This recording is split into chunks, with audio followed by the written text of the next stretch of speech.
tengo unas preguntillas. Vale. Porque me resulta muy curioso, ¿no? Las obras anteriores, cómo ha ido la trayectoria. Me ha hecho muchas gracias la trayectoria de los biopics, ¿no? De cómo has tratado ciertas figuras históricas. Empezaste, si no me equivoco, en Granada con Lorca, que es tu tierra, casita. De ahí saltaste a España con Dalí. Y el siguiente paso ya ha sido Orwell. Un salto más allá, ya estamos en el idioma inglés. Pero con su relación con España, claro. Hombre, claro, con el tema de Cataluña. Por eso lo elegí. Sí. De quedar siempre con algo que tuviera que ver Con España, ¿no? Sí, no estaba dispuesto a hacer una biografía de algún personaje mucho más universal, solo por eso. Quería que tuviera algo que ver con nosotros. Pues yo creo que es súper importante, sobre todo el tema que tuvo la guerra civil española en el propio Orwell. Súper importante. Y su obra, una de sus obras más polémicas, yo creo que es la de Cataluña. Claro, le atacaron mucho. Y no hubiera escrito ni 1984 ni la rebelión si no hubiera estado aquí. Su experiencia aquí en España con la pelea intestina del bando republicano y el ala comunista que lo persiguió, eso fue lo que le dio la chispa de su lucha por el socialismo democrático, por la izquierda democrática y en contra de Stalin, que fue mal entendida en aquella época, hasta que llegó la Guerra Fría y todo el mundo le dio una razón. Claro, que eso es lo que se extrapola un poco esto, ¿no? El cómo durante la Segunda Guerra Mundial, que los soviéticos eran aliados, aquí no se podía criticar. Stalin no se le podía tocar. Claro, y Orwell fue uno de los primeros en darse cuenta. Y yo creo que eso es lo que genera esa disonancia, esa dualidad que tiene este personaje histórico, sí, ¿no? Y es lo que trata, sí, por esta de Orwell. Porque nunca renegó de su ideología, él era un hombre de izquierda profundamente convencido del socialismo democrático y luchaba contra el totalitarismo de cualquier clase. Primero fueron los nazis y luego fueron los comunistas de Stalin. Claro, porque él, al final del día, lo que era socialista, si se tenía que meter en... Murió socialista convencido de que la izquierda democrática podía sobrevivir al daño que había hecho el régimen de Stalin, pero no lo consiguió. Y es un poco, ¿no?, de lo que trata el propio cómic, ¿no? El cómo esa lista negra que se vio de Orwell como que manchó su reputación, manchó su nombre y se desinterpretó un poco todo lo que él había trabajado, y yo creo que lo que tú buscas con este cómic es volver otra vez a esta figura y colocarlo en el contexto histórico en el que estaba. Sí, porque además no es difícil lograrlo, porque en realidad la noticia era un fake, era como hoy en día hubiera sido un bulo, porque se sacó de todo el contexto posible, porque se desconocían los datos concretos de la anécdota de su lista, y porque todo el mundo pensó por el titular de The Guardian que Orwell había relatado a compañeros, pero eso no fue así. En el TV lo explico bien, bastante al final, porque tengo que contar la vida de Orwell, pero acabo explicando que realmente no hay caso, que realmente no hubo revisión, no delató a nadie, porque esa lista estuvo oculta hasta el año 2003, estaba desclasificada incluso para los biógrafos, los más importantes de Orwell, nunca tuvieron acceso a esa lista, y algunos antes se murieron sin conocerla, pero escribieron sobre ella desde los años 80, porque se sabía que él llevaba una libretita personal en la que él, durante la Segunda Guerra Mundial, apuntaba tanto nombres de posibles traidores a la patria para pasarse al enemigo nazi, como después nombres de personas que eran totalmente pro-estalinistas. Y entonces en el libro cuento, que no haremos spoilers, pero cuento por qué la lista de Orwell no era ni negra, ni traicionó, ni fastidió la vida de nadie, porque esa lista nunca se hizo pública. Y yo la compré porque hay que pagarla, tienes que identificar como escritor, estudiante, estudioso, investigador de periodismo. Sí, al National Archives de Londres, escribí tuve que rellenar un pliego, te contestan rápido, te cobran, te envían un dossier muy chulo de la lista de Orwell y un montón de archivos más sobre su sobre cómo le seguían en Scotland Yard mientras yo viajaba por Inglaterra. Como fue un personaje ya bastante polémico desde mucho antes del tema de la lista. Digo 100% todo el tema de la vida política de Orwell. Lo contextualizas todo, porque es parte desde los inicios, desde su estancia en la India, ¿no? ¿Dónde era? Sí, en Birmania, pero bueno, era la India británica, era sí. el imperio británico incluía Birmania, y él se fue de poli con 20 años, pero por rebeldía pura. Y esa es otra, que tú tampoco lo idealizas, ni tampoco, no, si pones las cosas como son, en el sentido de que su estancia no está libre ni de racismo, ni de prejuicio, ni nada, porque al final lo que es la época es la época. Y eso me ayuda porque Orwell tenía más defectos de los que quisieron meterle con el tema de la lista. La lista era lo mínimo, él tenía bastantes peores defectos, porque como un tío del principio del siglo XX, pues era muy machista, era bastante homófobo, tenía siempre alguna broma, alguna pullita, algún compañero poeta que era homosexual, el tío le pegaba unos chistazos que hoy en día no serían políticamente aceptables. Sí, y era claro, lo normal, entre comillas, en esta época cambia mucho. Entonces, él, en su lista, por ejemplo, hace comentarios bastante peyorativos respecto a la origen racial de un escritor, que si este es judío, que si este es abiertamente homosexual, hace comentarios que son totalmente inaceptables bajo el prisma actual. Pero claro, que en esa época no le juzgaron por eso, nadie vio extraño, el mundo estaba así, era de esa naturaleza. Siempre se había prejuzgado el origen de todo el mundo y Orwell era uno de ellos.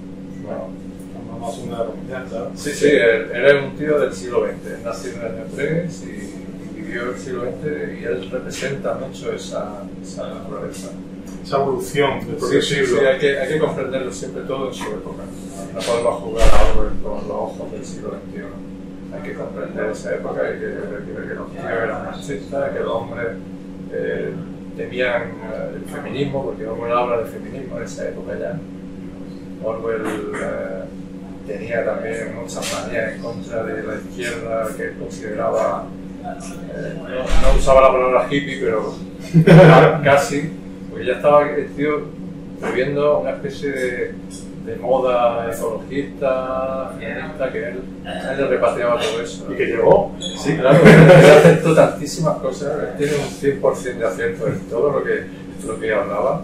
El tío veía cosas que todavía a nadie le molestaba o a nadie le parecía importante. Y él decía que, bueno, que esta izquierda, se metía con los laboristas. Decía, esta izquierda así no vamos a ir a ninguna parte con esta izquierda, porque es muy blandita, beben zumo, van con chanclas, tienen el pelo largo. Hablaba así, hace 80 años, es una cosa increíble, porque te partes de risa leyendo los diarios de Orwell y su trabajo periodístico. Porque se parece que está hablando actualmente de muchas cosas modernas, realmente. Y claro, el creador que era bocaza, era muy bocaza en muchas cosas, era que si este es judío, que si este es gay, tenía unas cosas que era para darle una colleja. Pero justo el tema de la lista, ¿no? Y ahí es donde ya me metí yo no a defenderlo, sino a sacar la verdad a la luz y que la gente viera que realmente ese era el menor de su nunca delató a nadie. Y explico también que cada novela así relevante, importante, escribo un poco el contexto y de cómo la escribió, qué quería expresar, como por ejemplo la de que no muera la aspidistra, porque es una novelita suya muy discreta que no pasó sin pena ni gloria, era uno de sus segundo o tercer intentos de novela, pero es muy interesante porque habla del típico dilema de trabajar en un trabajo seguro y ganar dinero, o seguir la vocación y ser un escritor y poeta, que eso a él le iba a una descripción de su vida, siempre se escapó de lo convencional, fue mendigo en Londres, en París, y pasó canutas de verdad, no era un disfraz, estaba en la calle tirado, porque quería escribir, quería vivir para escribir, quería ganarse la vida así. Pero luego tuvo que en fin, de dejarse llevar por lo normal, que es buscarse un trabajo. Y se lo hizo encontrar. ¿Cómo quedó? Trabajó mucho en prensa, trabajó en diario, en revistas. Que la mina.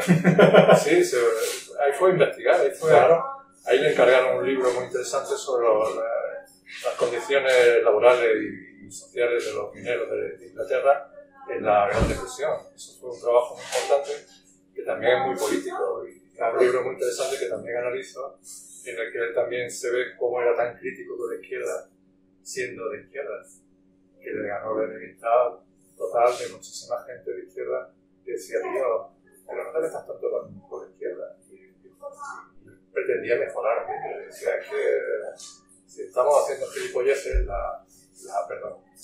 estamos haciendo tonterías, la clase obrera, la clase trabajadora que debería de estar con nosotros, no está con nosotros.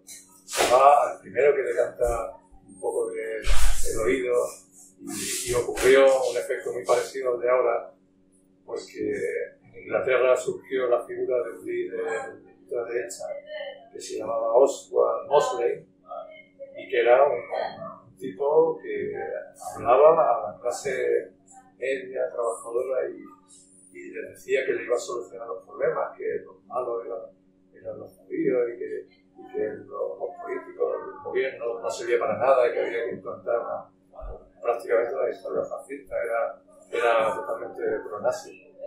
Y ese tipo durante la Segunda Guerra Mundial lo metieron en el trullo preventivamente.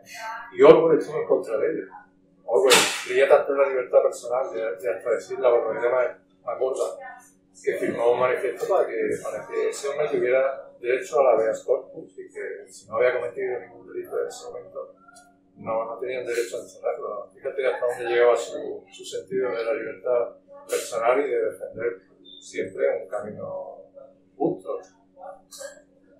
La libertad de expresión. Exacto, la libertad de expresión es decirle a la gente lo que no le apetece escuchar. Es una frase de Orwell.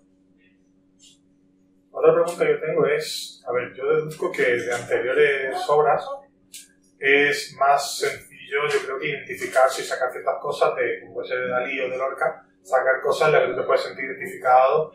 Pero con Orwell estamos hablando de un tiempo más atrás, ¿no? Más o menos puede ser. Son coetáneos, sí. Claro, sí. Pero sí que más lejano y una clase más alta que las otras dos figuras, por lo menos al principio, como empiezan. Y mi pregunta es, ¿qué, durante tu investigación de Orwell, qué has sacado tú de él que hayas dicho, me siento identificado, aparte del amor por su mujer? Qué bonito capítulo. Ese capítulo es muy bonito. Ese capítulo refleja lo que decía de la novela, de la activista, de la vocación. Tuvo la suerte de encontrarse con una pareja, una mujer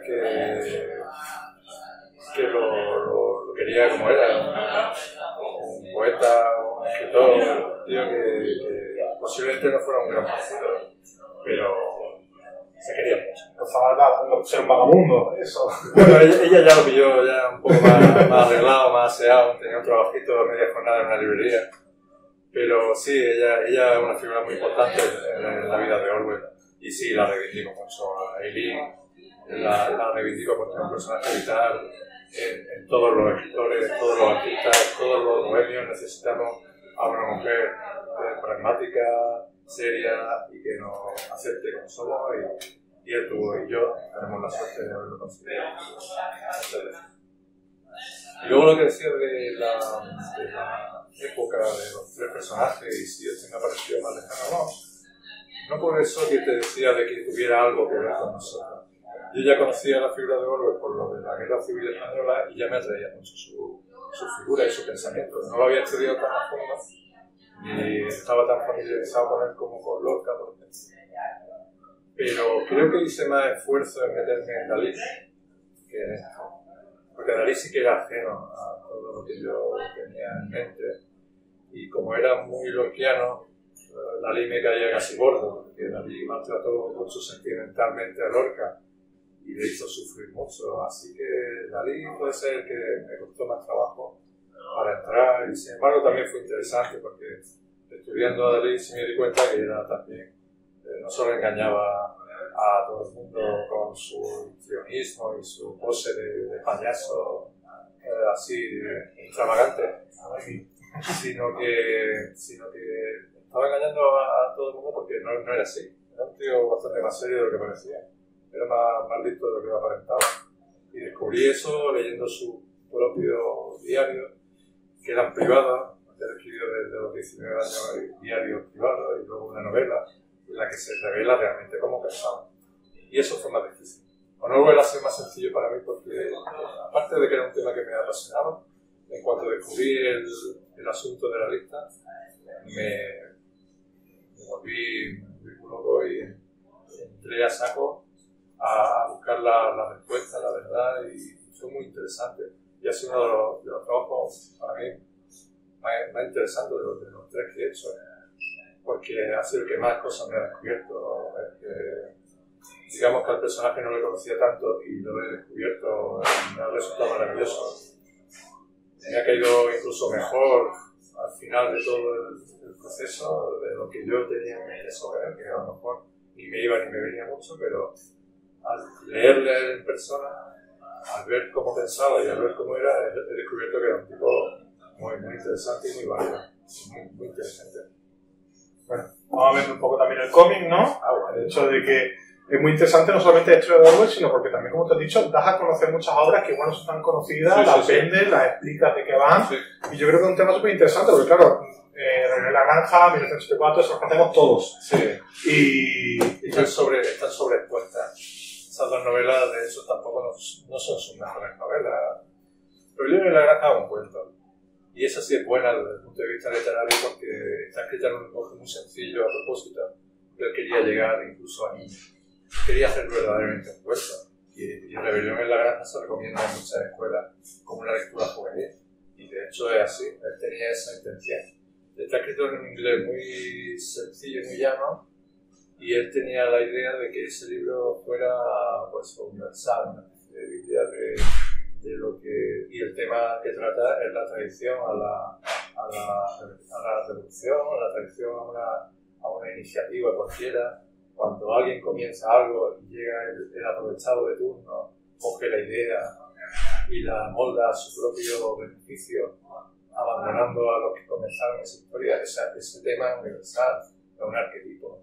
Orwell lo cogió como un cuento, metió animales, consiguió denunciar con ello la traición a la revolución rusa, que él siempre dijo que era totalmente aparte al régimen de Stalin, que fue un listo, el típico tío que tal vez incluso la política se le trajera al pairo, pero vio el objetivo, vio el sitio, que encontró el tío su puesto en todo lo alto y arrasó con los anteriores del partido, como por ejemplo los personajes de la granja representados son Trotsky, por ejemplo, es uno de los animales, y en el cuento se ve cómo acaban arrasando con los personajes principales, los que trataban de mejorar la vida de los animales, y acaba el cerdo Napoleón, que es Stalin, destrozando todo y haciendo la traición completa a una revolución.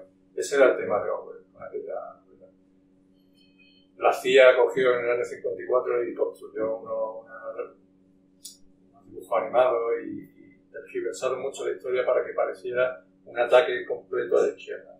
Pero eso no era la intención de Orwell y él lo escribe en muchos escritos suyos. No es una opinión mía ni es una opinión de nadie. Y solo él lo tuvo que sacar a la luz porque cuando él veía, por ejemplo, el éxito de la novela, pero también veía como alguien trataba de aprovecharlo para atacar a la izquierda al completo, él salía en defensa y decía, no, un momento. Este tema, estoy hablando de Stalin y estoy hablando del stalinismo. No mezclemos churras con merinas, nunca mejor dicho. El tema de la verdad. 1984 es algo parecido. Se suele interpretar como premoniciones del futuro, pero él tampoco quiso hacer una predicción al futuro. Él quería reflejar lo que estaba ocurriendo en ese momento en la Unión Soviética. Era simplemente una denuncia de Orwell sobre lo que podía llegar a ocurrir si un régimen como el de Stalin dominaba el mundo. Y era eso, era simplemente una denuncia del mundo actual de Stalin. Él en ese sistema político que construye Gran Hermano, mundo dominado por una especie de política totalitaria en la que todo el mundo es transparente y es un número, era una denuncia, no era una premonición. Y hoy en día mucha gente suele discutir si vivimos en un mundo orwelliano. Yo soy estudiar Orwell, te digo que no, que estamos muy lejos de vivir en un mundo orwelliano.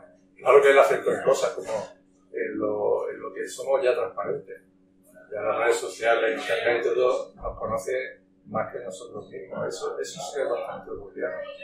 El hecho de que haya una camarita en cada móvil, en cada pantalla de ordenador, y que haya historias de que se conectan y que tú no sabes si están conectadas, eso siempre es orwelliano.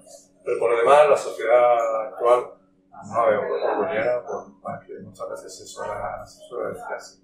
Empieza así directamente, un debate respecto al COVID. Sí, bueno. Y como. Tú. Fíjate, tengo la sensación de que ese tema se me va a quedar antiguo cuando este libro tenga un par de años. Nadie se va a acordar del COVID y las mascarillas y todo eso va a ser muy obsoleto. Ese asunto lo abordé porque estamos en medio de la pandemia. Pero fíjate, que mala suerte, porque esto lo hago yo ahora y no le metería el tema del COVID. Tendría que hacer otro tipo de tal, pero bueno, vino al caso. Claro, es que es cierto que estamos justamente en el debate. Vino al caso y hubo mucha respuesta contestataria, decía una pandemia, decían pandemia, COVID, la pintada de COVID en 1984 es real, la vi yo sobre nada y hice una foto. Porque había mucha gente convencida de que esto era un plan, de que nos querían meter un chip y que querían controlarnos. Eso hemos vivido todo. Las chorradas típicas que me sirvieron para construir al otro personaje que le da la réplica, como si fuera un conspiranoico. Entonces me dio mucho juego. Lo que pasa es que, claro, eso sí queda ahora antiguo y bueno, pues ya no hay. No es actual. El tema del COVID ya no es actual. Pero lo poquito que ha pasado ya se ha olvidado. Es algo que se ha quedado. Yo creo que no se va. Puede ser, puede ser histórico. Un testimonio, puede ser olvidado. O por desgracia se queda como. Puede quedarse como testimonio, eso sí, pero es verdad que sí me da la sensación de que, joder, como un circo me crecen los enanos. Hablo del COVID y se acaba el COVID. Yo quería que se acabara, así que tampoco. Habla mal del COVID. Tampoco está mal. Y bueno, la pregunta obvia es: ¿hay plan ya para la siguiente figura o quieres redireccionarlo hacia otro tipo de historia? He dicho públicamente que es mi último TVO, nadie me cree, pero creo que va a ser mi último TVO. Yo te he contado antes que no me siento un dibujante, yo creo que soy un tío que le gusta escribir historias y que como me da cosa meter a alguien, volar a alguien, meterle el follón de dibujar, historias las dibujo yo, con más o menos aciertos, pero creo que me gustaría escribir, claro, me gustaría seguir escribiendo. Pero no sé si hay otro hobby entero, yo dibujo todo eso. No estoy seguro. Bueno, pero en caso de escribir, ¿alguna otra figura que...? Sí, tuve alguna idea. Cuando mi editor se emocionó tanto con el tema de mi personaje que presentaba, dijo que era una idea original.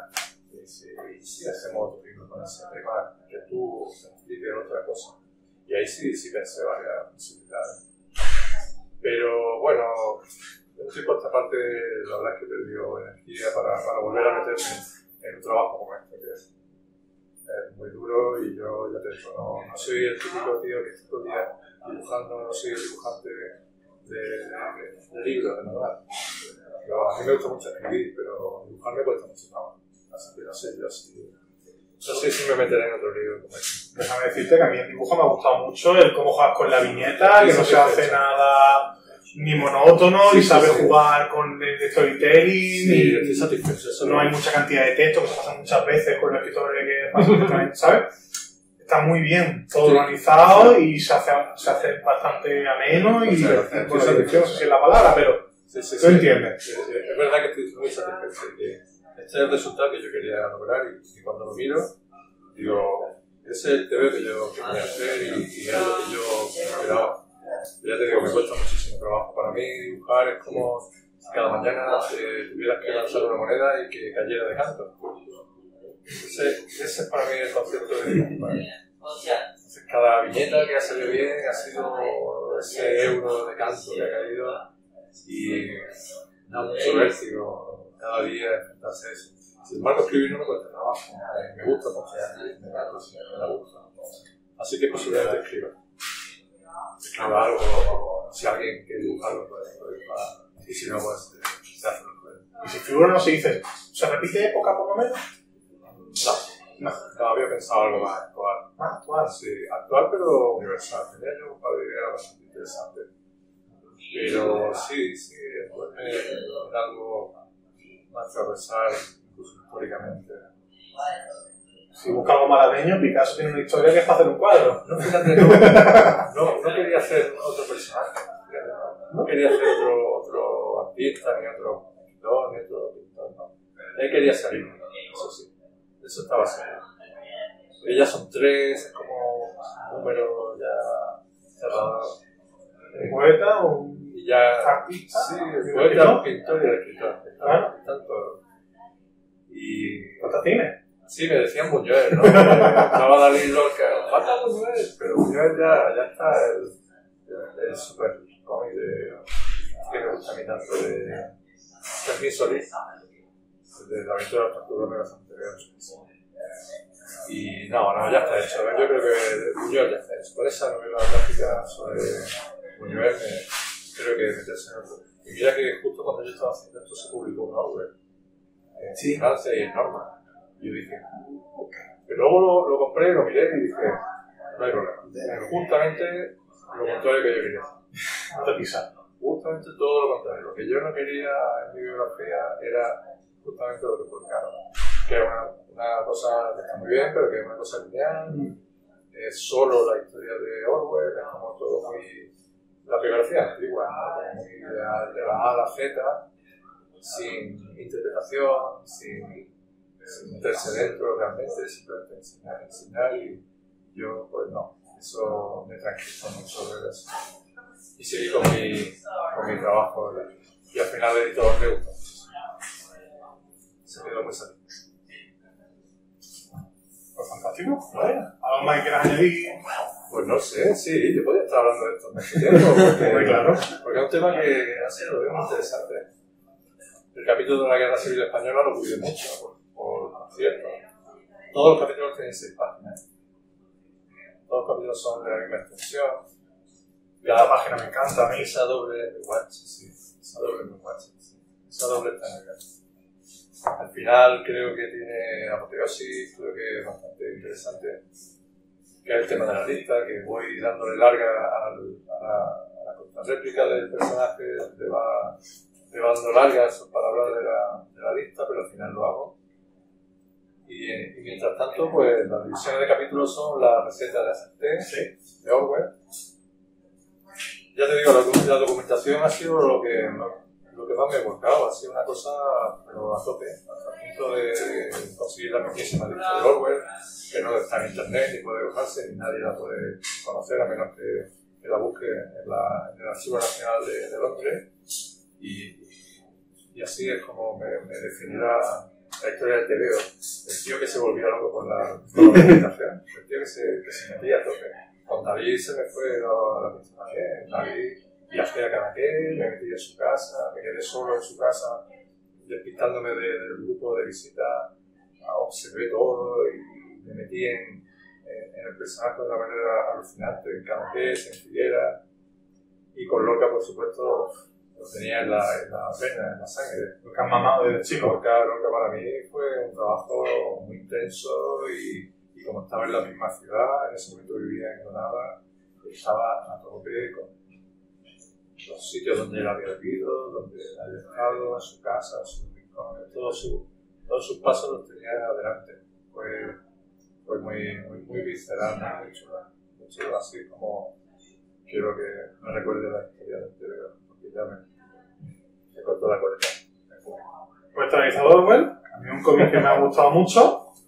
Lo recomiendo, obviamente, la edición es fantástica de Norma, por supuesto. Y nada, ¿algo más? Y es muy grande. Muchas gracias. Muy grande. Muchas gracias por invitarnos.